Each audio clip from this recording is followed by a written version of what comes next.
हरि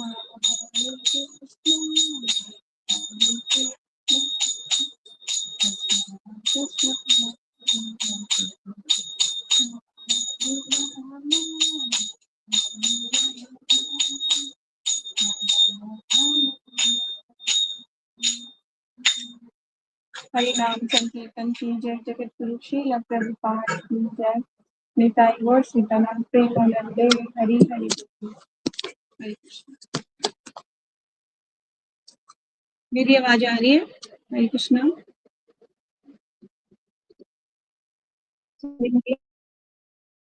शान्तिमिरन्दस्य ज्ञानाञ्जनशलाकया चक्षुरुन्मीलितं येन तस्मै श्रीगुरुवे नमः। श्रीचैतन्यमनोभीष्टं स्थापितं येन भूतले स्वयं रूपः कदा मह्यं ददाति स्वपदान्तिकं। वन्देऽहं श्रीगुरु श्रीयुतं पदकमलं श्रीगुरु वैष्णवांश्च श्रीरूपं साग्रजातं सहगण रघुनाथं वितं तं सजीवं सावधूतं सावधूतं परिजनसहितं कृष्ण चैतन्य देवं श्रीराधा कृष्ण पादान सहगण श्री ललिता श्री विशाखान्वितांश्च। हे कृष्ण करुणा सिंधु दीनबंधु जगतपते गोपेश गोपिका कांत श्री राधा कांत नमस्तुते। तप्त कांचन गौरांगी राधे वृंदावनेश्वरी विष्णुभानुसुते देवी प्रणमामि हरिप्रिये। वाञ्छाकल्पतरुभ्यश्च कृपा सिन्धुभ्यैव च पतितानां पावनेभ्यो वैष्णवेभ्यो नमो नमः।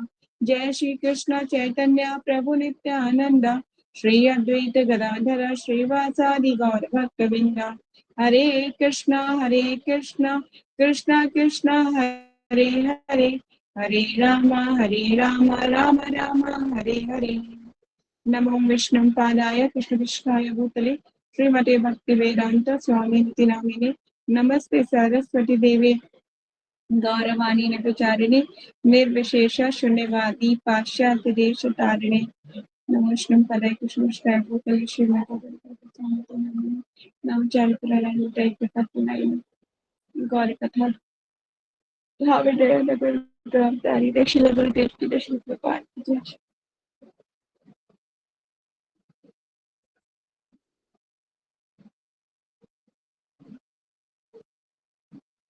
मुखं करोति वाचालं पंगुं लंघयति गिरं यत्कृपातहं वन्दे श्रीगुरुं दीनतारिणं परमानन्दं माधवं श्रीचैतन्येश्वरं।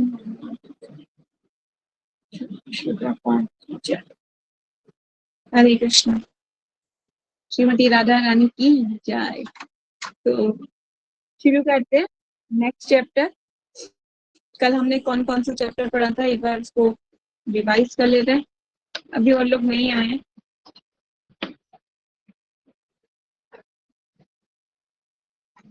हरे कृष्ण। यस, कल हमने चैप्टर पढ़ा था पहला, राधा रानी से भगवान श्री कृष्ण कर वसूले थे, है ना? याद है? टैक्स कलेक्ट किया था भगवान ने कि टैक्स दो, सबको रोक लिया था। और दूसरा चैप्टर हमने पढ़ा था राधा रानी की भगवान ने क्या किया था, उनकी पवित्रता को प्रमाणित किया था। ठीक है, आगे चले। राधा रानी का मान भंजन। अब भगवान राधा रानी का मान भंजन करेंगे। थोड़ा मैं पानी पी लेती हूँ, आप लोग भी पी लीजिए।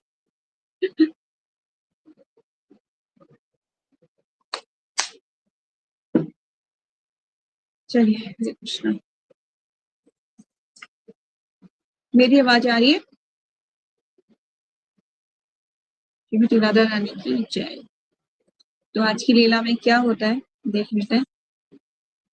एक दिन श्री कृष्ण राधा रानी को संकेत में मिलने के लिए संदेश भिजवाए, किंतु संकेत जाने वाले रास्ते में कृष्ण को चंद्रावली की सहचरी सखी पद्मा मिल गई। अब एक ना संकेत, जैसे हमने पहले भी इसका ये वाला जो स्थान है इसका पहले भी हमने वर्णन सुना है, याद है आपको?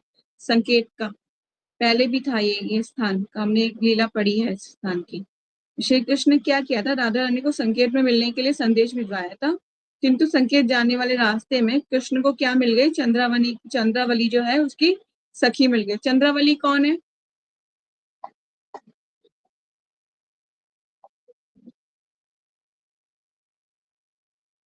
हाँ, लेकिन वो जो है उनके दूसरे साइड में, मतलब वो उनके अपोजिट साइड के में है।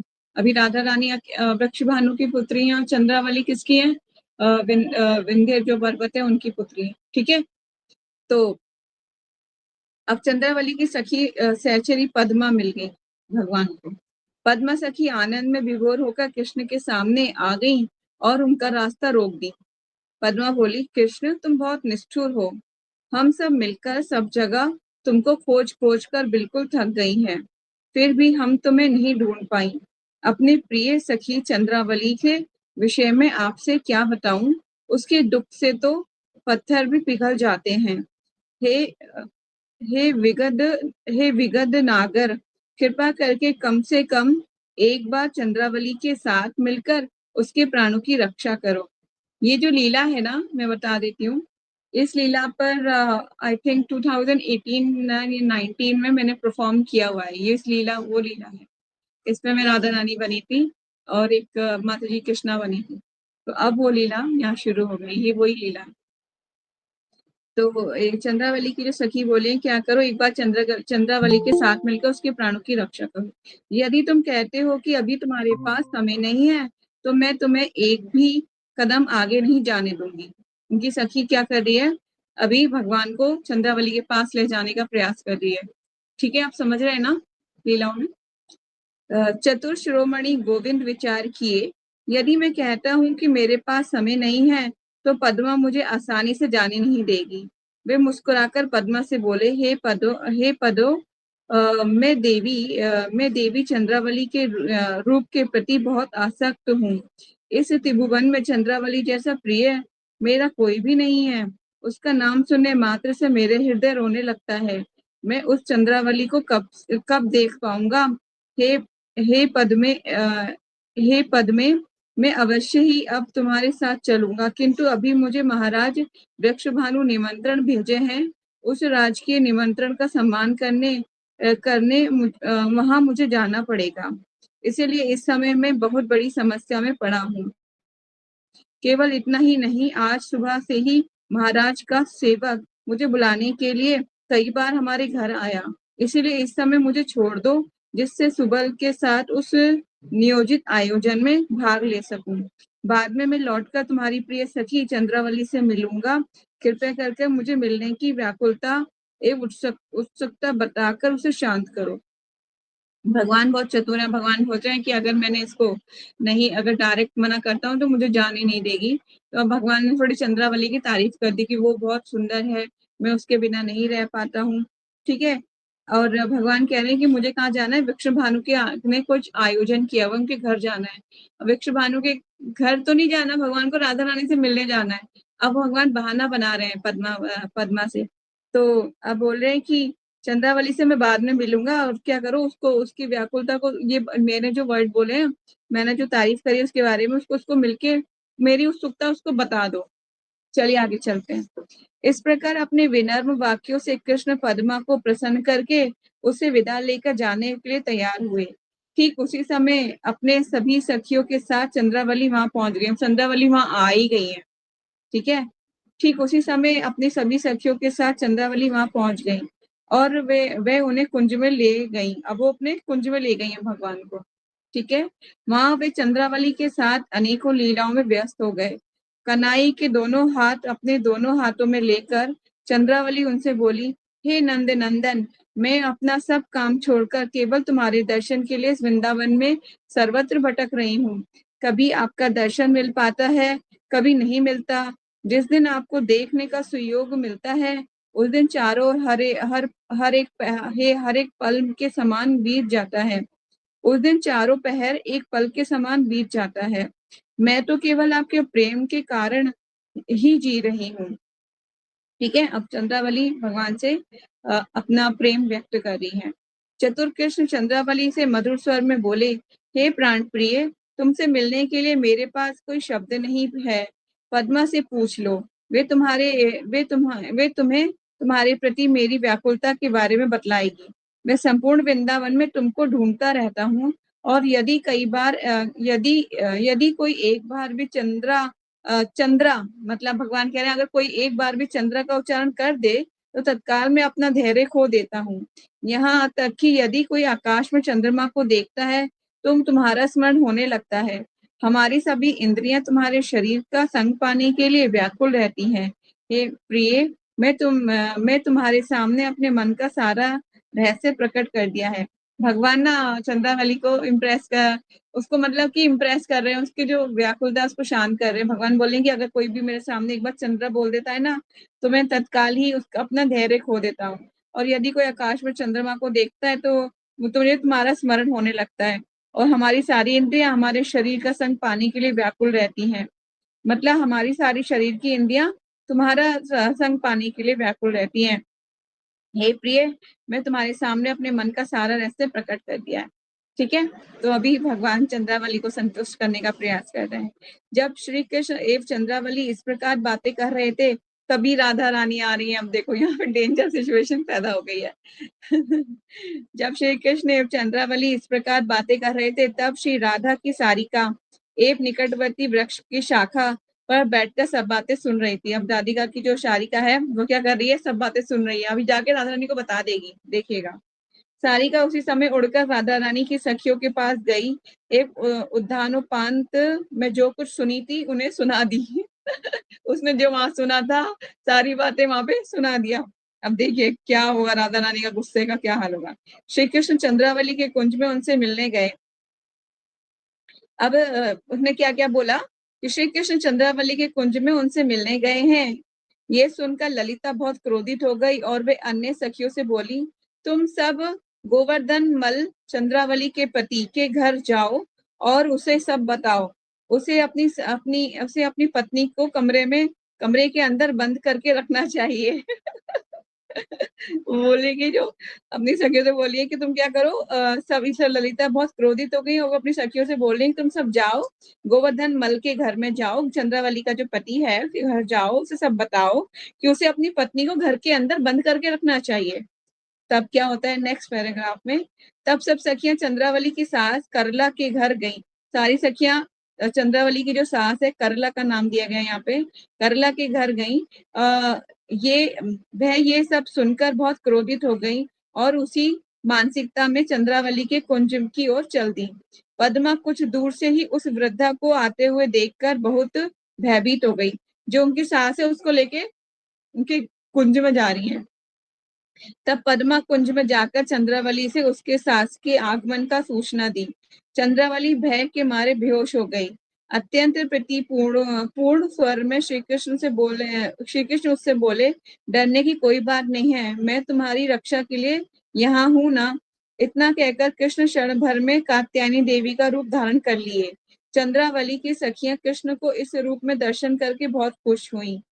उसी बीच करला वहां अत्यंत क्रोधित अवस्था में पहुंची और बोली, अब मैं तुम लोगों की मानसिकता समझी। तुम लोग प्रतिदिन मेरी पुत्र वधु को लेकर दूसरे पुरुष के संग पाने के लिए सारे वन में भटकती रही हो। इसके लिए आज मैं तुम्हें सबको उचित दंड दिलवाने की व्यवस्था करूंगी। कि सास इस तरह से बोल रही है, किसको बोलिए, पद्मा और उनकी सखियों को बोल रही है। ठीक है, वृद्धा से ये सुनकर, जो वृद्ध बूढ़ी बूढ़ी थी ना, वृद्धा से ये सुनकर पद्मा बोली, तुम ये सब कठोर वचन क्यों बोल रही हो? हम तुम्हारी पुत्र वधु को यहाँ कात्यायनी देवी की पूजा कराने के लिए लाई हैं। यहाँ देखो, तुम्हारे पुत्र को मंगल के लिए मंगल कौन है? चंद्रावली का हस्बैंड। ठीक है, तुम्हारे पुत्र के मंगल के लिए, सॉरी ये वर्डिंग नहीं, मंगल नहीं है, तुम्हारे पुत्र के मंगल के लिए कितनी भक्ति भाव के साथ तुम्हारी पुत्र वधु कात्यायनी देवी की पूजा कर रही है। देवी यहाँ अपने साक्षात स्वरूप में विराजमान थी, किंतु तुमको देखकर वे मूर्ति रूप में बदल गई। करला ये सब देखकर बहुत प्रसन्न हुई, वे सभी सखियों को आशीर्वाद दी। चंद्रावली अपनी सास को प्रणाम की और करला चंद्रावली को आशीर्वाद देकर उन्हें बहुत स्नेह पूर्वक अपने घर वापस ले आई। सासू माँ ना अपने घर वापस ले आई है चंद्रावली को। अब आगे चलते हैं क्या होता है। उसके चले जाने के बाद सुबल बोला, जो सुबल है ना, सुबल कौन है? कौन है सुबल? श्री कृष्ण के फ्रेंड। ये मैं इसलिए बार बार जगा रही हूँ ताकि आप लोग सो ना जाए, ये लो। उसके उसके चले जाने के बाद सुबल बोला, हे सर्वश्रेष्ठ इंद्रजाली। अब किससे बोल रहा है वो देखिए, हे सर्वश्रेष्ठ इंद्रजाली, आज तुम्हारा विद्या सफल हो गया। कृष्ण हंसे और सुबल के साथ राधा रानी के कुंज की तरफ चले। दूर से राधा रानी कृष्ण को आते हुए देखकर अपना मुंह फेर ली। अब राधा रानी ने अपना मुंह फेर लिया। क्यों फेर लिया? अनम्यूट। क्यों गुस्सा है? हाँ, और किसने बताया उनको ये न्यूज? हाँ, अब राधा रानी भगवान से अपना मुंह फेर ली। गंभीर विषाद से उनका चित्र भरा हुआ था। ललिता कृष्ण से बोली, तुम शट हो। तुम सर्वदा दूसरों की पत्नियों के साथ विभिन्न कुंजों में आनंद लेते रहते हो। यहाँ एक कदम भी आगे मत आना। और ललिता बोल रही है, तुम जो है ना, एक तरह बहुत खराब हो, तुम यहाँ मत आना, एक कदम भी आगे मत आना। यदि तुम अपना प्राण रक्षा करना चाहते हो तो पुनः उसी के पास जाओ जिसके साथ अब तक आनंदित रहा, और यहाँ की आशा छोड़ दो। भगवान को ललिता क्या बोल रही है? यहाँ एक कदम भी आगे मत आना और उसी के पास जाओ जिसके पास तुम आनंद लेते रहे हो। ललिता के मुख से ऐसी बातें सुनकर कृष्ण अवरुद्ध स्वर में बोले, ललिते, मुझे निर्दोष होने पर भी तुम मुझ पर इतना क्रोध क्यों कर रही हो? मैं राधा रानी के बिना एक पल भी जीवित नहीं रह सकता हूँ। ये मेरे प्राणेश्वरी है। राधा का नाम, रूप एवं गुणावली मेरे आत्मा एवं प्राण स्वरूप है। तुम मेरी अनुराधा हो। कृपा कर कर मुझे इस विपद से बचाओ। भगवान अब ललिता को थोड़ा सा मक्खन लगा रहे हैं ताकि ललिता मान जाए। ठीक है। ललिता से इस प्रकार निवेदन करके कृष्ण हाथ जोड़े हुए राधा के पास गए और उनके चरण कमलों में बैठ गए। अब ये सोच ले क्या सिचुएशन होगी, भगवान हाथ जोड़ के बैठे हुए राधा रानी के पास। ठीक है, बैठ गए। फिर वे अपने नेत्रों से गिरते हुए अश्रुओं से राधा रानी के चरण सरोज को भिगोने लगे। श्री कृष्ण कातर स्वर में राधा रानी से अनुनय विनय करने लगे, हे राई, कृपया मेरी रक्षा करो, मेरी रक्षा करो। राधा रानी को राई कह के पुकार रहे हैं। मानिनी, मानिनी राधा उनकी ओर एक बार भी नहीं देखी। राधा रानी इतनी गुस्सा है, नहीं देख रही एक बार भी भगवान की तरफ। ये ना लीला मैंने ये जब किया ना परफॉर्मेंस, अब मुझे हंसी आ रही थी और मीना माता जी बोली अपने दांत को बंद कर। तो मुझे, क्योंकि कृष्ण मना रहे हैं राधा रानी को रूठना है, तो मुझे रूठना भी नहीं आ रहा है। तो माता जी बोली थी रूप, चेहरे पर जरा सी भी हंसी नहीं आनी चाहिए। अब वो बहुत इंटरेस्टिंग थी वो। रिकॉर्डिंग है नहीं मेरे पास, नहीं तो आप लोगों को दिखाती कैसे वो मनाते हैं, कैसे करते हैं। तो मानिनी राधा उनकी और एक बार भी नहीं देखी। मतलब कृष्ण इधर से मनाते थे ना, इधर से जैसे कृष्ण लेफ्ट साइड से कृष्ण मना रहे हैं, तो राधा रानी ऐसे मुंह फेरी हुई है, वो देख भी नहीं रही कृष्णा की तरफ। ऐसे ही मुझे परफॉर्मेंस देना था। और बहुत ही मतलब सिचुएशन अच्छा था। एक्ट माता जी ने बाद में बहुत तारीफ भी किया कि हाँ बहुत अच्छे से एक्टिंग किया, लेकिन बहुत अच्छा था। फिर उसके बाद देखिए क्या होता है, मानिनी राधा उनकी और एक बार भी नहीं देखी। अंत में निराश या दुखी होकर कृष्ण कुंज से निकल गए। अब निराश होकर कहाँ निकल गए? कुंज से निकल गए। कृष्ण की उस दयनीय अवस्था को देखकर विशाखा स्वयं उन पर संयत नहीं रख पाई। उसने कहा, हे राधे, कृष्ण के प्रति तुम्हारा इस प्रकार का क्रोध प्रदर्शन करना उचित नहीं है। तुम भली भांति जानती हो कि श्री कृष्ण स्वाभाविक रूप से दुष्ट और लंपट है। कौन बोल रहा है ये बोले विशाखा सखी बोल रही है कि तुम ये जानती हो कि ना श्री कृष्ण, तुम इस प्रकार गुस्सा मत करो। तुम ये भली बात ही जानती हो कि श्री कृष्ण स्वाभाविक रूप से क्या है, दुष्ट भी और लंपट भी है। ये सब जानकर भी तुम उनकी भलाई की ये सब जानकर भी तुम उनकी भलाई की, उसके प्रति प्रेम विकसित की। अब तुम्हारे पास कोई रास्ता नहीं है। कह रही तुम सब जानती नहीं, उसके बाद भी तुमने उनकी भलाई करी है और उनके प्रति प्रेम विकसित कर लिया है। अब तुम्हारे पास कोई और रास्ता नहीं है, किंतु क्या तुम जानती हो राधे, तो वे तुम्हारे प्रति इतना आसक्त है, वे जानती हो कि वे तुम्हारे प्रति इतना आसक्त हैं, अब वे तुम्हारे बिना एक मुहूर्त क्षण भी नहीं रह सकता। कृपया मेरी बात मानिए, अपना क्रोध त्याग दीजिए। राधा रानी को विशाखा सखी बोल रही है कि क्या कीजिए, अपना क्रोध को शांत कर लीजिए, त्याग दीजिए। अभिमान भरा कांता राधा रानी जब विशाखा से ये सब बातें सुनी तब और अधिक क्रोधित होकर विशाखा से बोली, और क्रोधित हो गई राधा रानी। विशाखे, तुम किस प्रकार मेरी प्रधाना सखी हो? कह रही तुम प्रधान सखी क्यों हो मेरी? विशाखा को बोल रही है तुम मेरी प्रधान सखी हो, क्योंकि राधा रानी के साथ कौन सी सखी होती है सबसे पहले? विशाखा सखी, ठीक है। और कृष्णा की साइड कौन सी सखी होती है? ललिता सखी। याद रख लीजिए हमेशा, राधा रानी के साइड विशाखा सखी, कृष्ण के साइड ललिता सखी, ठीक है। तो अब राधा रानी क्या बोल रही है कि विशाखे, तुम किस प्रकार मेरी प्रधाना सखी हो? तुम इस दुष्ट कृष्ण को क्षमा कर देने के लिए मुझे बार बार विनती कर रही हो। कह रही है कि तुम किस प्रकार की प्रधान हो, ये जो दुष्ट कृष्ण है इसको बार बार क्षमा करने के लिए मुझे बोल रही हो। फिर विशाखा कृष्ण के पास जाकर उनको राधा रानी के तीव्र क्रोध के विषय में जानकारी दी। अब विशाखा सखी गुस्से में मतलब डर के मारे जाती हैं भगवान के पास और उन्हें जानकारी देती हैं कि राधा रानी बहुत गुस्से में है। कृष्ण ने विशाखा से कहा, यदि राधा रानी मुझसे प्रसन्न नहीं है तो मैं अपना प्राण त्याग दूंगा। विशाखा श्री कृष्ण के कष्ट की मानसिकता को समझ रही थी। वे कहने लगी, नंदन, राय को प्रसन्न करने का एकमात्र तरीका उनसे मिलना ही है। कह रही है कि उनसे मिलो, एकमात्र तरीका यही है। विशाखा से ऐसा सुनकर कृष्ण ने उत्सुकता से पूछा, कृपया मुझे बताओ कि मैं राधा रानी से कैसे मिल सकता हूँ? विशाखा ने उत्तर दिया, आप अपने हाथ में वीणा लिए हुए श्याम सखी के रूप में आइए। किस सखी के रूप में आइए? आप श्याम सखी बन जाइए। उन्हें कह रही है, अब उन्हें कपड़े वपड़े सब पहना देंगी। देखिए, आप हाथ में वीणा लिए हुए श्याम सखी के रूप में आइए। मैं आपकी महिमा का गुणगान करूंगी और तुम्हारी वीणा बजाने के लिए कहूंगी। जब तुम मधुर स्वर में वीणा बजाकर अपने कला से राधा रानी को रिझाना, मुझे विश्वास है कि राई अवश्य आप पर प्रसन्न हो जाएगी। इसके बाद श्री कृष्ण एक गायिका का वेश बनाकर वीणा बजाते हुए राधा रानी एवं उनकी सखियों के स्थान में गए। राधा रानी पूछी, ये गायिका कौन है? अब राधा रानी पूछ रही है, ये गायिका कौन है जो अभी अभी आई है? अब गोपी बन गए ना भगवान। कौन सी गोपी बन गए? श्याम। श्यामा गोपी। विशाखा बोली, ये श्यामा सखी है।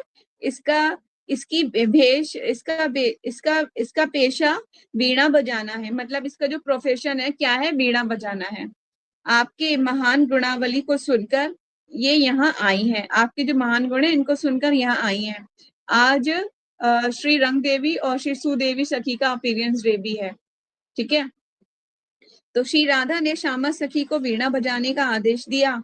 समस्त संगीतकारों के गुरु श्री कृष्ण ने अपने सुमधुर सुधा स्त्रावी झंकार के साथ वीणा बजाना शुरू किए।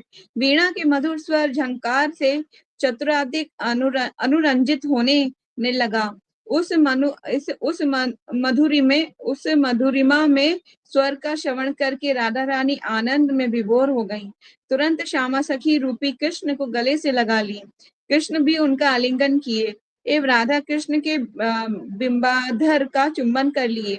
ये देखकर सभी सखियां जय ध्वनि करने लगी। जय हो। श्री राधा कृष्ण के आलिंगन एवं चुंबन से उन्हें पहचान गई, राधा रानी पहचान गई कि ये कृष्ण है, ठीक है। इस प्रकार उनका मान अंतरहित हो गया। ये लीला बरसाना के निकट मानगढ़ में हुई। कहाँ हुई थी? मानगढ़ में, ठीक है। तो ये लीला मानगढ़ में घटित हुई थी। तो आप जब ये स्थान पड़ता है मानगढ़ में, मानगढ़ बरसाना में स्थान है। इसी लीला के कारण उस पर्वत को क्या कहा जाता है? मानगढ़ कहा जाता है। ये लीला जहाँ प्रकट हुई थी, ठीक है। श्रीमती राधा रानी की जय। अब हम चलते हैं नेक्स्ट लीला में। राधा रानी का मकर संक्रांति स्नान एवं कृष्ण से मिलन, चैप्टर नंबर 44। तो अगर नहीं है ग्रुप में तो प्रीति माता जी प्लीज शेयर कर दीजिए। चलते नेक्स्ट लीला में। मैं पढ़ना शुरू करूं? ओके। एक बार माघ के महीने में राधा रानी एवं उनकी सखियां मकर संक्रांति के शुभ अवसर पर स्नान करने के उद्देश्य से यमुना गईं। शुभ मकर संक्रांति तिथि का ये विशेष स्नान का योग उपस्थित हुआ। कुटिला कुटिला सब समय श्री राधा में कोई दोष ढूंढने में लगी रहती थी। कुटिला क्या करती थी? राधा रानी में दोष ढूंढने में, कोई ना कोई दोष ढूंढने में लगी रहती थी। अतः वे स्वाभाविक विश्वास नहीं की कि राधा रानी यमुना स्नान करने जा रही हैं। वे सोची कि राधा रानी वास्तव में मकर स्नान नामक एक कुंज में कृष्ण के साथ मिलने की योजना बना रही है। इस प्रकार सोचकर कुटिला पहले नंदालय में गई, किंतु वहां कन्हई नहीं थे। उसने एक स्त्री से पूछा, कृष्ण कहाँ गया है? और उस स्त्री ने उत्तर दिया, माता यशोदा की आज्ञा से कृष्ण प्रातः स्नान करने के लिए यमुना नदी पर गए हैं। कुटिला को विश्वास नहीं हुआ कि कृष्ण प्रातः स्नान के लिए यमुना गए हैं। उसे संदेह हुआ कि निश्चय ही कृष्ण राधा से मिलने गया है। अतः वे कृष्ण को ढूंढने यमुना गई, किंतु वहां भी कृष्ण दिखाई नहीं दिए। तब कुटिला निकुंज वन की ओर चली, जहाँ श्री कृष्ण राधा रानी एवं उनकी सखियां हाथ से परिहास कर रही थीं। एक तुलसी नामक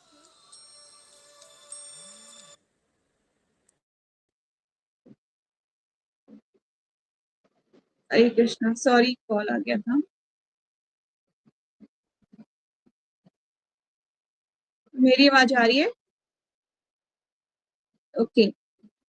तब कुटिला निकुंज वन की ओर चली, जहाँ श्री कृष्ण और राधा रानी और उनकी सखियां हाथ से परिहास कर रही थी। एक तुलसी नाम की सखी कुंज के द्वार पर पहरा दे रही थी। ये तुलसी नाम की सखी कौन थी? वृंदा देवी। ठीक है। एक तुलसी नाम की सखी कुंज के द्वार पर पहरा दे रही थी। जब उसने कुटिला को देखा तो तत्काल कुंज में अंदर जाकर कृष्ण को सूचना दी। श्री कृष्ण राधा रानी और गोपियों से बोले, तुम लोग चिंता मत करो, मैं कुटिला से उसके भाई अभिमन्यु के रूप में छल करूंगा। कैसे करूंगा? उसके जो है, उसका जो भाई है, कौन? अभिमन्यु, वो बन जाऊंगा, उसके साथ छल करूंगा। तुम सब यहाँ यहीं ठहरो, तुम सब यहीं रहो, मैं क्या करता हूँ सुनो। अब क्या होता है, आगे चलते हैं। कुटिला कौन है, पहले तो ये बताइए आप लोग, कुटिला कौन है? ये कुटिला और जटिला में कंफ्यूजन हो सकता है, इसलिए आप इसको पक्का कर लीजिए अपने माइंड में। ठीक है। तो कुटिला, तो भगवान बोल रहे हैं कि श्री कृष्ण राधा रानी गोपियों से बोले, तुम लोग चिंता मत करो, मैं कुटिला का भाई क्या बन जाऊंगा, अभिमन्यु के रूप में छल करूंगा। तुम सब यहाँ ही ठहरो। कृष्ण विंदा देवी से बोले, देखो मैंने बोला था ना कि विंदा कौन, जो तुलसी सखी का है, तो वो कौन है? विंदा देवी है। तो कृष्ण विंदा देवी से बोले कि वह उन्हें अभिमन्यु के रूप में सजा दे। क्या बोले विंदा देवी से? कि आप क्या करो, मुझे अभिमन्यु के रूप में सजा दो, मतलब डेकोरेट कर दो अभिमन्यु के रूप में। विंदा तुरंत उन्हें अभिमन्यु के रूप में तैयार कर दी। अभिमन्यु जैसा वेशभूषा धारण करके कृष्ण कुटिला से मिलने चले गए। कुटिला को देखकर वे अभिमन्यु की आवाज में उससे पूछे, मेरी प्रिय बहन, तुम यहाँ कहाँ जा रही हो? कुटिला ने उत्तर दिया, मैं माँ के आदेश से राधा को ढूंढने आई हूँ। किसके आदेश से? अपनी माँ के आदेश से यहाँ आई हूँ राधा को ढूंढने के लिए। वे स्नान के नाम पर यमुना आई है, किंतु मुझे पूरा विश्वास है कि वे यहाँ किसी कुंज में निश्चित रूप से कृष्ण के साथ लीला रंग खेल का आनंद ले रही होगी। मैं उसे ढूंढ कर आ रही हूँ। कृष्ण ने कहा, बहन कुटिला, मेरे नए साड़ों में एक नहीं मिल रहा है। मतलब साड़ो क्या होता है? I don't know what is this, क्या होता है ये सांडो? साड़ो क्या होता है? कृष्ण ने कहा कि बहन कुटिला, मेरे नए साड़ों में एक नहीं मिल रहा है, मैं उसे ढूंढ रहा हूँ। अब मैं तुमसे सुन रहा हूँ कि कृष्ण मेरी पत्नी राधा को लेकर किसी कुंज में खेल तमाशा कर रहा है। ये सुनकर मैं अत्यंत मर्महित हूँ, बहुत कष्ट अनुभव कर रहा हूँ। मैं मथुरा जाकर कंस को अवश्य ही सब बतलाऊंगा। एवं इस प्रकार के व्यवहार के लिए कृष्ण उससे जिससे उपयुक्त उचित दंड पावे, ऐसा निश्चित कोई उपाय करूंगा। अब तुम क्या करो, अब तुम जाओ, जाकर उसका पता लगाओ। यदि किसी कुंज में कृष्ण के बिना राधा को पाओ तो उसे यहाँ ले आओ। यदि उसे कृष्ण के साथ देखना तो मुझे आकर बताना, तब मैं उसे दूर से देखूंगा। अब भगवान सारी लीला बता रहे हैं कि तुम क्या करो, मैं उसे कंस के हाथ भेज दूंगा, कंस सजा देगा, मतलब पूरी चीजें बता रहे हैं भगवान। किसके रूप में? अभिमन्यु के रूप में। कुटिला श्री कृष्ण एवं राधा रानी को ढूंढना प्रारंभ कर दी। वे काली दहा के केशी घाट तक ढूंढते ढूंढते गई। कहाँ गई? वृंदावन में घूम रही पूरे में। और ये स्थान कालीदह और केशी घाट पास पास है ना, गए थे ना हम लोग। तब वे कालीदाह से केशी घाट तक ढूंढते ढूंढते गई। केशी घाट जाने पर वे देखी कि राधा रानी अपनी सखियों के साथ एक पुष्प वाटिका में बैठी हैं। तब ललिता कुटिला को देखी। तब वे उससे पूछी, तुम यहाँ यमुना में माघी स्नान करने आई हो? क्योंकि जो ये स्थान है क्या नाम है, केशी घाट, एकदम यमुना जी के, यमुना का स्थान है ना। घाट घाट जो होता है यमुना के पास ही तो होता है घाट, तो वो स्नान है।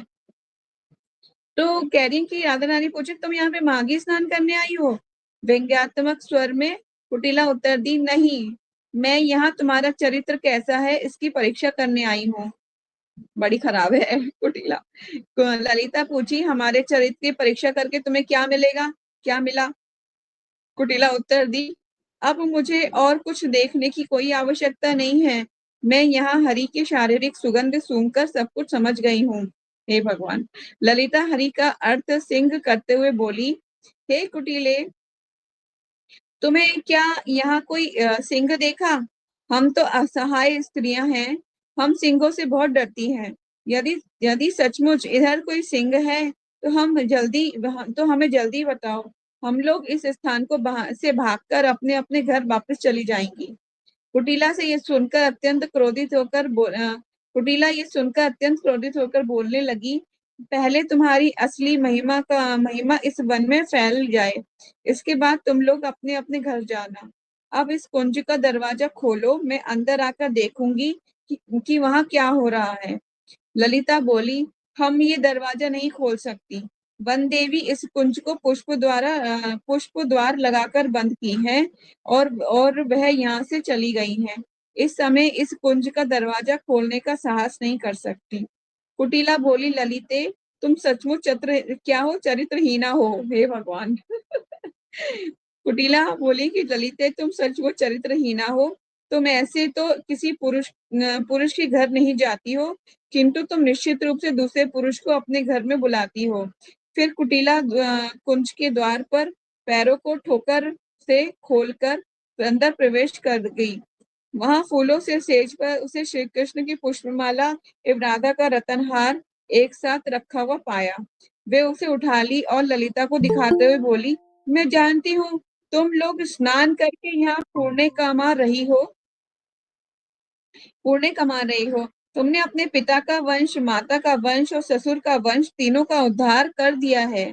अब मुझको बताओ कि सारा दिन रात तुम लोग यहाँ क्या कर रही हो? तुम लोग किस प्रकार का पुण्य संचय कर रही हो? कुटिला ना बहुत ज्यादा खराब है।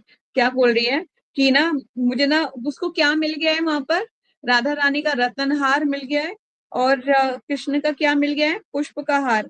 ठीक है, उसे कृष्ण की पुष्पमाला मिल गई है और राधा रानी का रतनहार मिल गया, वो हाथ में उठाई हुई है। और किससे बोल रही है कि ललिता सखी से बोल रही है कि मुझे पता है कि तुम अपने जो है सास का वंश और अपने घर का जो वंश है ना उसका बहुत विस्तार कर रही है, बहुत आगे बढ़ा रही है उसे, मतलब उन्हें टोन मार रही है, मतलब टोन मार के। तो राधा रानी जब कुटिला के मुख से ऐसे व्यंग्यात्मक बातें सुनी तो वे अत्यंत क्रोधित होकर बोलने लगी, हे कुटिले, तुम क्यों अकारण ऐसा क्रोध कर रही हो? मैं तुम्हारे भाई की कसम लेकर बोल रही हूँ कि ये हार मेरा नहीं है।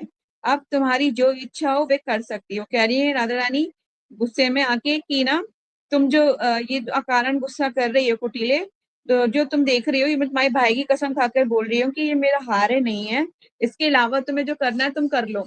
राधा रानी भी गुस्सा दिखा रही है। कुटिला ने कहा, यदि तुम मेरे साथ घर वापस नहीं जाओगी तो यहीं रहो और यहीं रहो और पर पुरुषों का संग करो। मैं यहाँ पुष्पमाला और रतनहार ले जाऊंगी और अपनी माँ तथा भगवती पौर्णमासी को दिखाऊंगी। वे लोग तुम्हारे लिए उपयुक्त दंड की व्यवस्था करेंगे। बड़ी खराब है। तो कह रही कि मैं जो ये जो रतनहार है और ये जो पुष्पमाला है मैं दिखाऊंगी सबको। किस किस को? पौर्णमासी को दिखाऊंगी जो, और तुम्हारी माँ को दिखाऊंगी। वे लोग समझ जाएंगे और तुम्हारे लिए क्या करेंगे, उचित दंड की व्यवस्था करेंगे।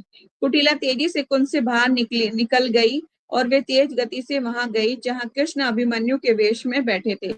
वहां पहुंचकर उन्हें बताई, भैया मैं कुंज के अंदर प्रवेश की और वहां कृष्ण की ये पुष्पमाला और राधा का रतनहार एक साथ पुष्प शैया के ऊपर रखा हुआ देखी। मैं उस दुष्ट चरित्र लंपट कृष्ण को नहीं देख पाई। भगवान के सामने जाके भगवान को ही बोल रही है दुष्ट लंपट।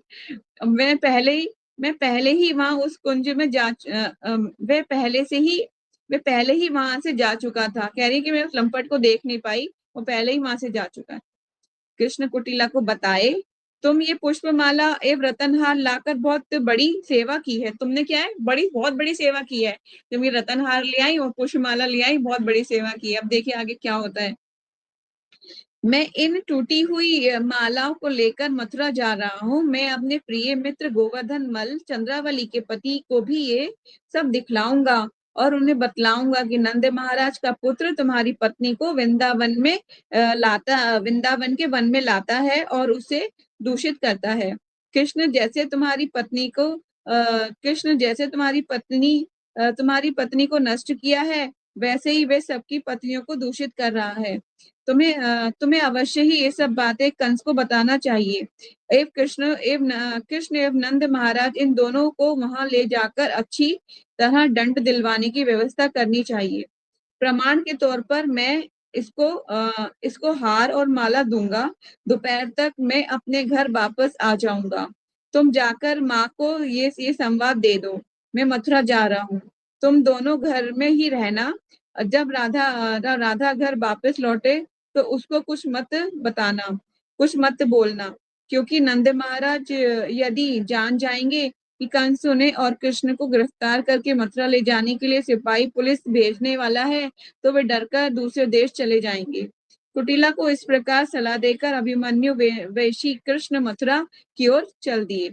अब देखिए क्या होता है। भगवान ने उसे रतनहार भी ले लिया है और पुष्पमाला भी ले लिया है, क्योंकि उसके पास वो प्रूफ था कि वो दिखाना चाहती थी कि देखो ये दोनों एक साथ एक कुंज में बैठे हुए थे। आगे क्या होता है देखते हैं। उसी बीच राधा सूर्य पूजा संपन्न करके अपने सखियों के साथ अपने घर यावत लौट आई। श्री कृष्ण मथुरा जाने के बदले कहीं और छिप गए। कुछ समय के बाद वे यावत आए और जटिला कुटिला से मिले। अभिमन्यु के रूप में उन्होंने उन्हें बताया, मैं गोवर्धन मल के साथ मथुरा गया था। कंस से मिलकर उसे सब कुछ बता दिया। कंस जब ये सब सुना तो वे बहुत क्रोधित हुआ। अब वे नंद महाराज और उनके पुत्र को पकड़ने के लिए 100 सैनिक भेज रहा है। वे सभी मेरे पीछे आ रहे हैं। नेक्स्ट पैराग्राफ में, किंतु मुझे पता चला है कि वे धूर्त शठ कृष्ण मेरे छद्म वेश में हमारे घर में आने की योजना बना रहे हैं। अब क्या है कि भगवान कहाँ पर है? अभिमन्यु के घर पर है और सारी बातें बता रहे हैं कि मैंने ना शिकायत लगा दी है कंस के यहाँ जाकर, सैनिक उसे पकड़ने आ रहे हैं। पर लेकिन सुनो सुनो क्या हुआ, जो मेरा ही वेश धारण करके कृष्ण अभिमन्यु के रूप में यहाँ पर आ रहा है। अब असली अभिमन्यु को तो पिटाई लगवा देंगे भगवान, और जो खुद है खुद राधा रानी के साथ अंदर ही आएंगे। भगवान बहुत होशियार है। देखिए अब क्या होता है। मैं अपने को कहीं छुपाने जा रहा हूँ। तुम दोनों मुख्य दरवाजा बंद करके घर के ऊपर छत पर चले जाओ और सब समय ध्यान रखना जिससे वे लंपट कृष्ण किसी भी प्रकार हमारे घर में न घुस सके। निकट में राधा के साथ उपस्थित रहने पर वे अपने को स्थिर नहीं रख पाता, सीधे चला आता है। यहाँ आने पर उसे डांटना, फटकारना और दूर भगा देना। उसे अंदर मत आने देना। ठीक है, अंदर किसको नहीं आने देना? अंद- हाँ, असली अभिमन्यु को भगवान बोल रहे हैं कि ना वो कृष्ण का वेश धारण करके आ रहे हैं, लेकिन स्वयं अभिमन्यु का वेश धारण करके वो बैठे हुए हैं। ठीक है। जटिला कुटिला ये सब जटिला कुटिला को ये सब निर्देश देकर अभिमन्यु वेशधारी कृष्ण घर के भीतर प्रवेश किए, जहां राधा रानी रहती थी। जटिला एक कुटिला मुख्य द्वार बंद करके भवन के छत पर जाकर कृष्ण के आने की प्रतीक्षा करने लगी। कुछ देर बाद असली अभिमन्यु आया। कौन सा? असली वाला। जैसे ही वे घर के दरवाजे पर पहुंचा, कुटिला एक पत्थर उठाई और क्रोधित स्वर में छत के ऊपर से ही बोलने लगी। क्या बोलने लगी? अरे दुष्ट, ब्रज नारियों का सतीत्व नष्ट करने में तुम्हारा साहस बहुत बढ़ गया है। मतलब जो ब्रज की स्त्रियां हैं उनका सतीत्व नष्ट करने में तुम्हारा जो साहस है बहुत बढ़ गया है। अब तुम मेरे बड़े भैया अभिमन्यु की नकली वेश बनाकर हमारे घर में घुसने का प्रयास कर रहे हो। मैं अच्छी तरह जानती हूँ कि तुम कौन हो। तुम उस दुष्ट कृष्ण के अलावा और कोई नहीं हो। तुम मेरे भाई का रूप में आकर मुझे धोखा देने का प्रयास कर रहे हो। यदि तुम इस घर में बलपूर्वक घुसने का प्रयास करोगे तो मैं इस पत्थर को फेंककर तुम्हारा सर चकनाचूर कर दूंगी। तुम्हारी चरित्रहीना के विषय में कंस को बता दिया गया है। वे तुमको और तुम्हारे बाप नंद को गिरफ्तार करने के लिए 100 सैनिक भेज दिया है। तुम लोगों को पकड़कर मथुरा ले जाएंगे और वहां तुम्हें दंड देंगे। यदि तुम अपना भला चाहते हो तो तुरंत यहाँ से चले जाओ। इतना बोल रही है। कौन बोल रही है? कुटीला। यस। अभिमन्यु अपनी बहन के मुख से इस प्रकार की गाली गलौज सुनकर बहुत हैरान हुआ। वे अपनी बहन एवं माँ को पूर्ण रूप से विश्वस्त करने का पूरा प्रयास किया कि वे अभिमन्यु का वेशधारी कृष्ण नहीं है, वे असली अभिमन्यु है। किंतु उसकी बहन व माँ किसी प्रकार ये बात स्वीकार करने के लिए तैयार नहीं हुई। वो दोनों बिल्कुल ही तैयार नहीं हुई और पत्थर मार रही है। बाप रे। जब अभिमन्यु सोचा कि उसकी माँ और बहन को निश्चित रूप से कोई भूत पैर पकड़ लिया है वो सोच रहा है मेरी माँ और बहन को किसी भूत ने पकड़ लिया है, इसीलिए उनके उपचार हेतु प्रेताचार्य मतलब किसी ओझा को लेने जाता है। देखिए उनका भूत उतार सके। किसी प्रेताचार्य ओझा को बुलाने का निर्णय लिया। वे ओझा को ढूंढने के लिए गांव से दूसरे गांव घूमता रहा। भोर से प्रातःकाल वे अपने गांव पुनः आया। इस बीच कृष्ण उनकी प्रिय राधा के साथ सारी रात उनके घर में ही बिताए। हरि बोल। भगवान बहुत होशियार है, बहुत ज्यादा। मतलब जहां दूसरों की बुद्धि चलना बंद हो जाए वहां से भगवान की शुरू होती है। तो भगवान जो है अब राधा रानी के साथ दूर करने का प्रयास किया ना उसने, कुटिला ने, कि राधा रानी को और कृष्ण को दूर करने का प्रयास किया, तो भगवान ने ऐसी युक्ति बनाई जिससे पूरी रात भगवान राधा रानी के साथ रहे। ठीक है। क्योंकि राधा रानी तो जान गई थी कि जो अभिमन्यु का रूप धारण करके भगवान यहीं पे ही है ना। तो ये लीला आज ये कंप्लीट हुआ। अभी हमारे पास 10 मिनट्स हैं, तो कोशिश करते हैं एक चैप्टर और कर ले, 45 कर ले, चैप्टर नंबर 45। चलिए आगे चलते हैं, दूसरी लीला में प्रवेश करते हैं। श्रीमती राधा रानी की जय। बुद्धिमान पूर्वक कृष्ण एवं राधा रानी का मिलन कैसे होता है? मिलन दूसरी बार श्री विश्वनाथ चक्रवर्ती ठाकुर द्वारा परिचित चमत्कार चंद्रिका से ये लिया गया है। जो ये ज्यादातर लीला है, एक तो गोपाल चंपू से ली गई है और कुछ अलग अलग शास्त्रों से ली गई है। ठीक है। एक बार सुबह के श्वेत बेला में कृष्ण अपने भवन में अपनी माँ यशोदा को एक बड़े बक्से में सुंदर सुंदर वस्त्र और विभिन्न सामान रखते हुए देखे। भगवान ने क्या देखा कि एक बार शुभ बेला में कृष्ण और अपने भवन में माता यशोदा को देखे, वो क्या कर रही थी, एक बड़े से बक्से में सुंदर सुंदर वस्त्र का सामान रखते हुए देखा। वे यशोदा देवी से बोले, माँ इतनी सुबह सुबह तुम इतना व्यस्त होकर क्या कर रही हो? यशोदा देवी उत्तर दी, बेटा कृष्ण, मैं इस बक्से को सजा रही हूँ। कृष्ण फिर पूछे, तुम इतना यत्न करके इस बक्से में क्या रख रही हो? यशोदा उत्तर दी, बेटा तुम ये सब जानकर क्या करोगे? इससे अच्छा है कि तुम अपने सखाओं के साथ खेलने जाओ। कृष्ण बोले, किंतु माँ तुम इस बक्से में क्या रख रही हो? मुझे जानने की बहुत इच्छा है, हमको बताओ ना माँ। यदि हमको नहीं बताओगी तो मैं इस बक्से को लेकर भाग जाऊंगा। बहुत बार पूछा, माता कह रही है तुम जाओ अपना काम करो, तो कह रही है माँ अगर तुमने मुझे नहीं बताया तो मैं इस बक्से को ही लेके भाग जाऊंगा। यशोदा देवी ने उत्तर दिया, यशोदा देवी बोली, प्रिय पुत्र, बक्से के अंदर चंदन, कपूर, पदम, रागमणि, कस्तूरी, कुमकुम रख रही हूँ। ये सब सामान शरीर के श्रृंगार में काम आते हैं। इसके साथ इसमें कर्ण कुंडल, बाजूबंद, सुंदर विदुरिया मणि, श्वेत मोती से तैयार किया हुआ अलंकार एवं पहनने के लायक कीमती वस्त्र रख रही हूँ। कृष्ण पूछे, ये सब सामान यदि मेरे और भैया बलराम के काम लायक नहीं है, तो फिर इसके लिए तुम ये बक्सा सजा रही तो फिर ये बक्सा किसके लिए सजा रही हो? कौन तुम्हारा इतना प्रिय व्यक्ति है? भगवान पूछ रहे हैं कि अगर ये सामान सारा, यदि ये सब सामान यदि हमारे मेरे और बलराम भैया के काम के लायक नहीं है, तो फिर ये बक्सा आप सजा किसके ले रही हो, और इतना प्रिय कौन हो गया फिर आपका? अब चले, कभी कभी बच्चे माता पिता से ऐसे सवाल पूछते हैं कि हाँ, अगर हमारे लिए नहीं कर रही हो, हम सबसे ज्यादा हमसे प्रिय कौन हो गया तुम्हारा? अभी कभी बच्चे भी ना थोड़ा सा अगर माँ किसी से ज्यादा प्रेम करने दिखाने ना कि किसी और को ज्यादा प्रेम करने लगे, तो बच्चों में कॉम्प्लेक्स आ जाता है, अच्छा मुझे छोड़ के उसकी तरह, इस तरह से। तो भगवान भी ऐसा ही व्यवहार कर रहे हैं। जब माता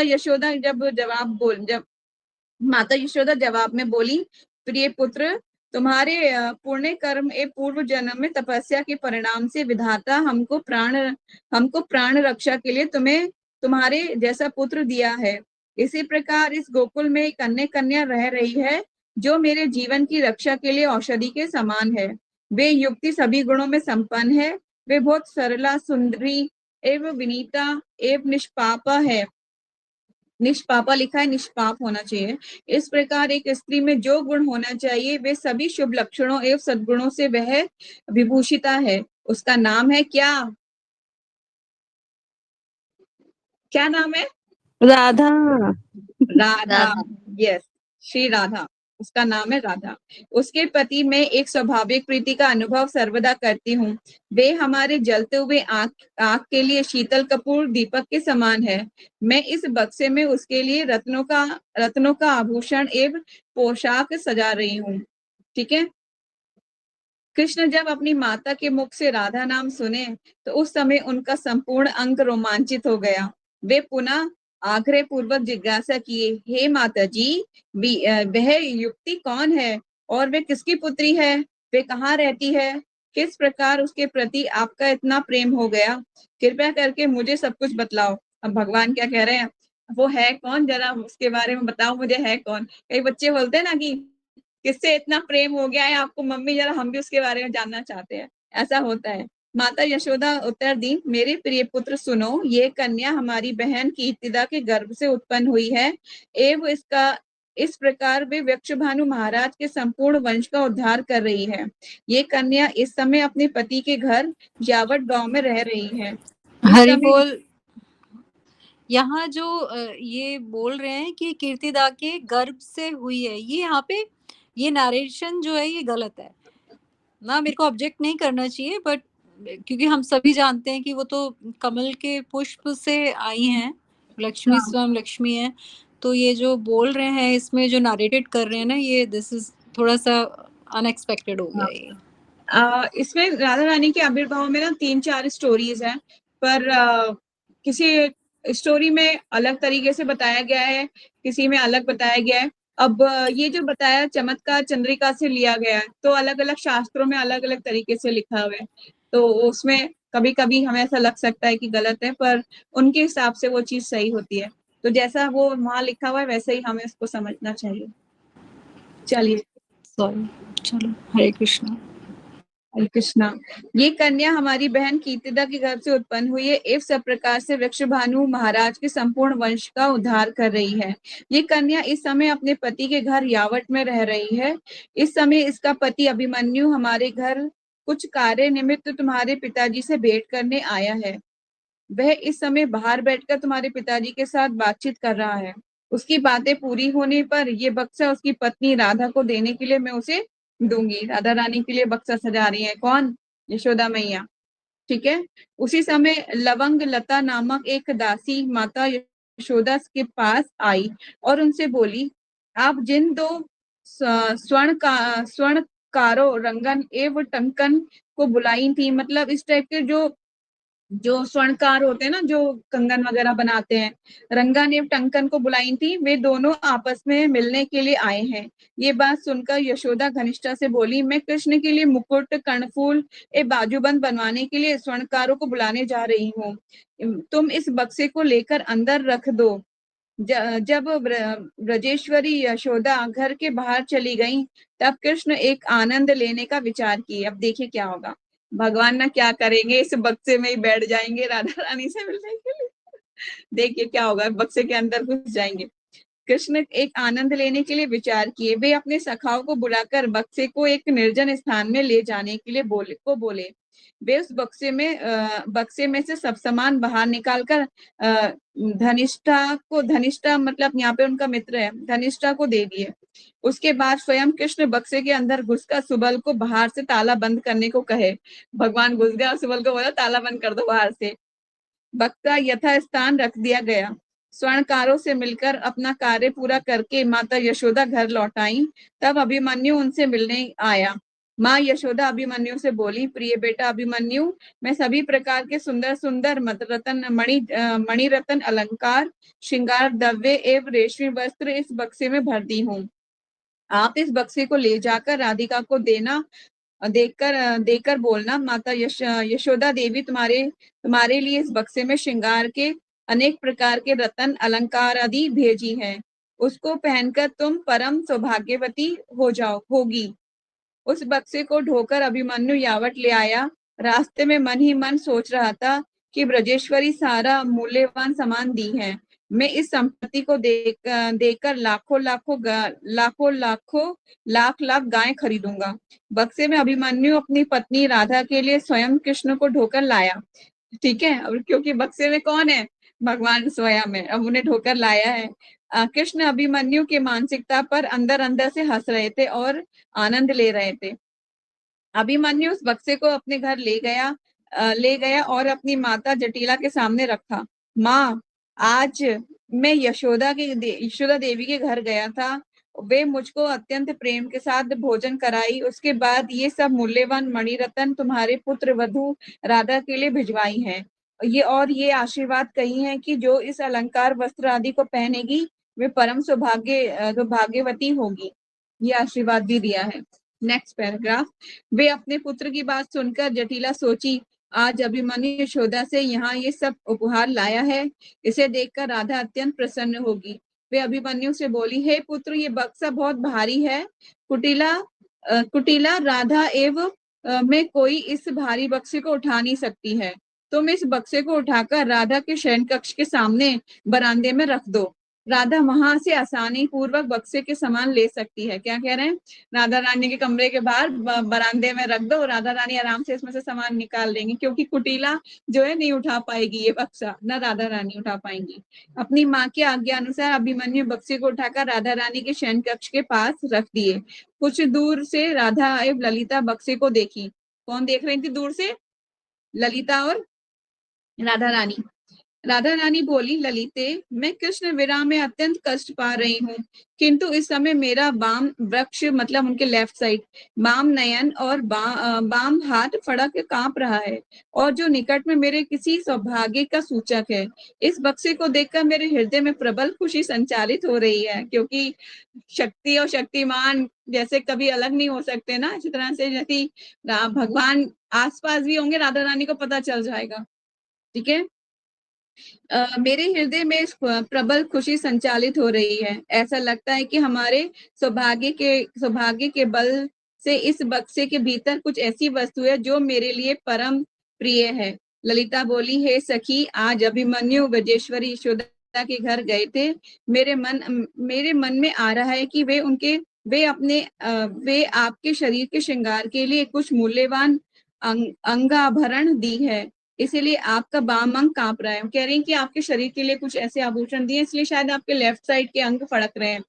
ठीक है, लेकिन अब राधा रानी को तो रोमांच हो रहा है, वो हृदय में बहुत प्रसन्नता हो रही है, वो सोच रही जरूर कुछ इसमें स्पेशल है। ठीक है। इस बीच अभिमन्यु श्री राधा के कमरे के सामने बरामदे में बक्सा को रखा। इसके बाद वे अपने पशुओं की व्यवस्था देखने चारागाह की तरफ चला गया। उनके चले जाने के बाद ललिता और विशाखा बक्से को कमरे के अंदर ले आई। अब दोनों जो है सखियां राधा रानी के बक्से को कमरे के अंदर ही ले आती हैं। अब देखिए क्या होगा, कमरा बंद कर देंगी। बक्सा बहुत भारी था। बक्से को इतना भारी देखकर ललिता बोली, राधे, बक्से का वजन और उनके अंग में और आपके अंग में प्रकट शुभ लक्षण को देखकर ऐसा लगता है कि यशोदा देवी तुम्हारे लिए बहुत सारे हीरे, मोती एवं स्वर्ण के आभूषण भेजी हैं।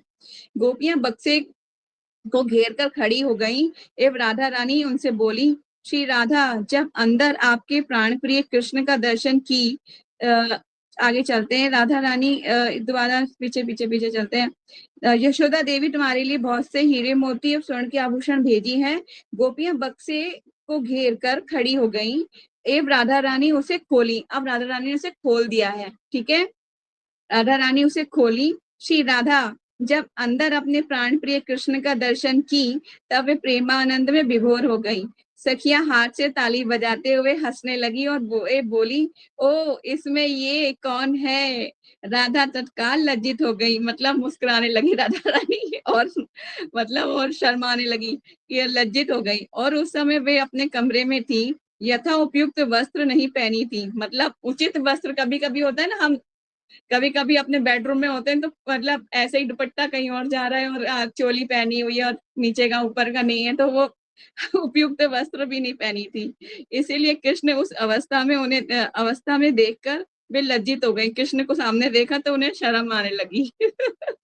किंतु राधा को वहां से जाने के पहले कृष्ण बक्से से निकलकर उनका आलिंगन में बंध गए।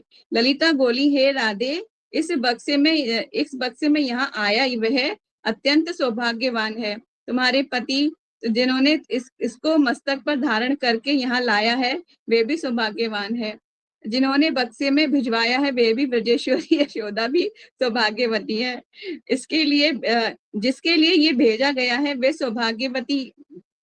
भी सौभाग्यवती है। तुम्हारा समस्त परिवार भाग्यवान है। तुम्हारे श्री अंग को जो शोभित करने के लिए इस बक्से में जो भी वस्तु भेजी गई है वे तुम्हें अवश्य ग्रहण करनी चाहिए। राधा ललिता से कहीं, हे प्रिय सखी ललिते, ये कृष्ण यहाँ इस बक्से के भीतर आए हैं जो ब्रजेश्वरी भिजवाई हैं। वे सब रतन आभूषण चोरी कर लिए। मेरी सास जटिला को यथाशीघ्र यहाँ बुलाना चाहिए। रानी थोड़े वो कर रही है, दिखा रही है कि हाँ मुझे कोई फर्क नहीं पड़ रहा। कृष्ण के तरफ देखकर ललिता बोली, हे चोर चूड़ामणि, कह रही है हे चोर चूड़ामणि, तुम माता यशोदा द्वारा भेजे गए सब रत्न अलंकार चोरी करके हमारे बक्से में छुपकर यहाँ आए हो। तुम्हें निश्चित रूप से ये सब अलंकार वस्त्र आदि यहाँ लौटाना होगा, नहीं तो हम लोग अभी जटिला को बुलाकर तुमको उपयुक्त दंड दिलवाएंगी। तब कृष्ण ललिता से बोले, तुम क्या सोच रही हो? मैं इतना चतुर हूँ? तुम्हारी सखी राधिका असली चतुरा है। मैं तो अपने घर में इस बक्से के भीतर घुसकर आनंद ले रहा था। तुम्हारी राधिका तो अपने पति के सहायता से मुझको यहाँ ले आई। भगवान उल्टा राधा रानी वही लगा रहे हैं, तुम्हारे पति ने अपने पति के साथ मिलकर उसने मुझे यहाँ ले आई है, मैं तो अपने घर में बक्से में दुपक के आनंद ले रहा था। इसके बाद कृष्ण राधा रानी की तरफ मुड़कर बोले, हे राधे, मैं इस बक्से का सामान घनिष्ठा के पास रख दिया हूँ, उसे यहाँ भिजवाने के लिए बोल दिया हूँ। मेरे सखागण और इस बक्से के अंदर कुछ आनंद ले रहे मेरे सखागण और मैं इस बक्से में कुछ आनंद ले रहे थे। तब कोई बाहर से ताला लगा दिया। मैं इस बक्से के अंदर हूँ, ये ना जानकर अनजान में तुम्हारा पति मुझे यहाँ ला दिया। आप लोग मुझ पर क्यों दोष रोपण कर रही हो? इसमें मेरा दोष कहाँ है? ललिता की तरफ देखकर कृष्ण बोले, प्रिय सखी, मैं सब कुछ तुमसे व्याख्या करके कह दिया, अब विचार करके बोलो, दोष किसका है? यदि राधा का दोष होगा तो मैं उसको अपनी भुजाओं में आबुद्ध करके उनको दंड दूंगा। यदि मैं दोषी होऊंगा तो तुम सब मुझको यहाँ सारा दिन रात अपने पास रखकर दंड देना। मतलब भगवान हर तरीके से वहां रहने की व्यवस्था कर रहे हैं। तब ललिता अपना विचारित राय बतलाई, राधा कृष्ण दोनों दोषी हैं, इसलिए दोनों को दंड भोगेंगे। उसी समय समस्त आभागण एवं रेशमी वस्त्र आदि लेकर घनिष्ठा राधा के घर पहुंची। सखियां राधा रानी को सुंदर वस्त्रों एवं रत्न अलंकारों से सजाई। इसके बाद राधा एवं कृष्ण परस्पर आलिंगन किए एवं इस प्रकार प्रेम विलास में निमग्न हो गए। राधा कृष्ण एवं सखियों के अलावा इस घटना की कोई और नहीं जान पाया। इसको कोई और नहीं जान पा रहे, उनकी सखियां ही जानती थी और राधा रानी कृष्ण, क्योंकि ये घटना योग माया की सुव्यवस्थित अवस्था से संपन्न हुई थी। श्रीमती राधा रानी की जय। ठीक है, तो बहुत सुंदर लीला है, भगवान बक्से में ही चले गए। तो आज हम इतना ही पढ़ेंगे, बाकी कल करते हैं। कल भगवान गाना सुनाएंगे, राधा रानी गीत सुनाएंगे, गायक कृष्ण। ठीक है, 46 नंबर चैप्टर। किसी का कोई डाउट है, क्वेश्चन है?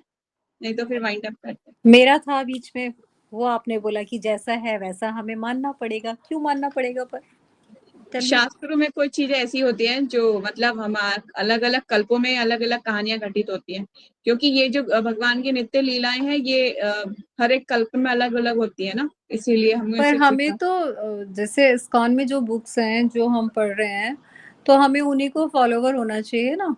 और वो तो नहीं, अलग अलग का है, तो वो वही तो हमें अलग अलग चीजें जो मिथ है, जो सत्य है, वही दे जानना है ना। अब हम अपने, अगर कोई हमें बता रहा है, दूसरा कुछ और बता रहा है, तो हम सारा को है ना क्लब करेंगे। एक चीज पे तो रहना चाहिए ना हमको। नहीं, राधे राधे लेकिन जी। यहाँ पर ये भगवान के प्रकृति की लीलाएं हैं और ये अलग हाँ अलग ये कल्पों में अलग अलग घटती हैं।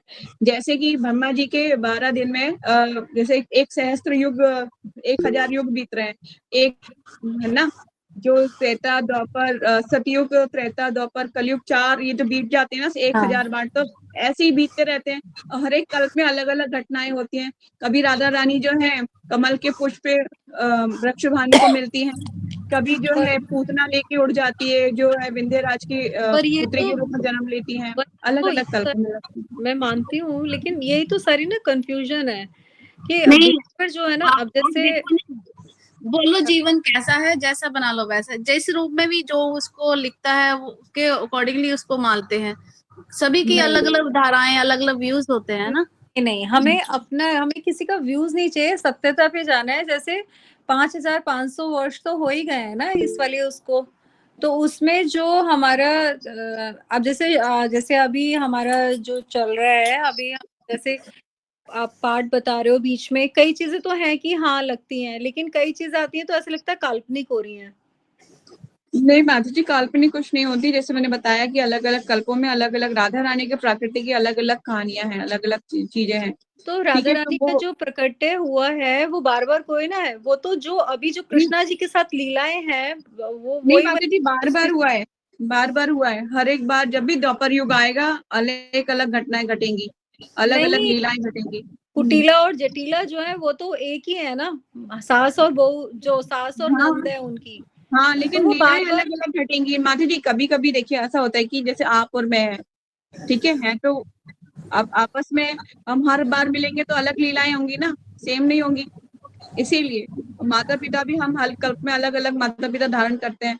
तो भगवान के माता पिता तो शाश्वत रहते हैं, वो वही रहेंगे, उनका नेम और उनका सब कुछ सेम रहेगा।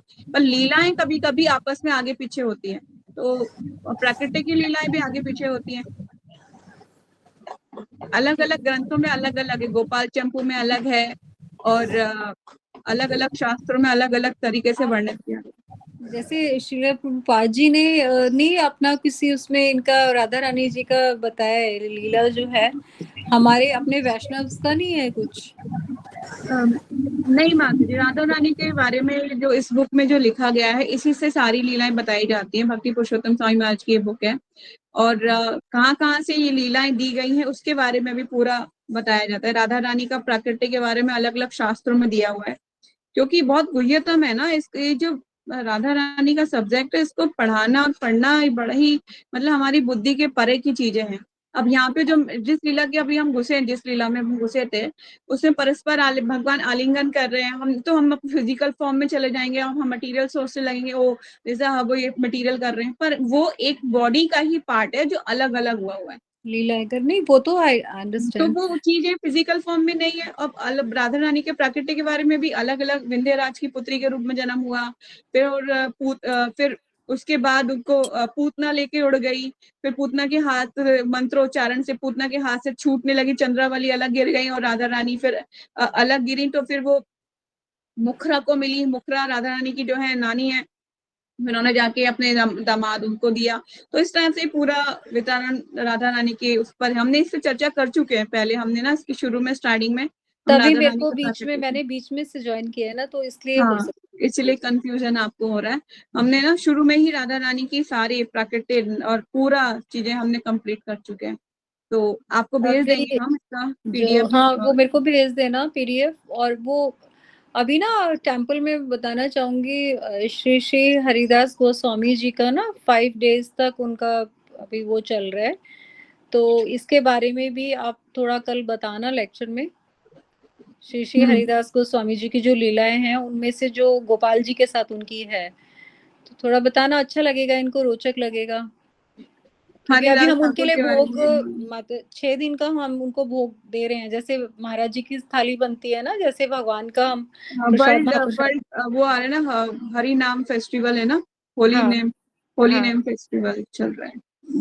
तो ईशा आपका वही। कोई क्वेश्चन था? हरे कृष्ण। नहीं। हरे कृष्ण। तो और कोई किसी का कोई डाउट क्वेश्चन? नहीं। ठीक है, तो आगे चलते हैं, नेक्स्ट कल कंटिन्यू करेंगे बाकी को।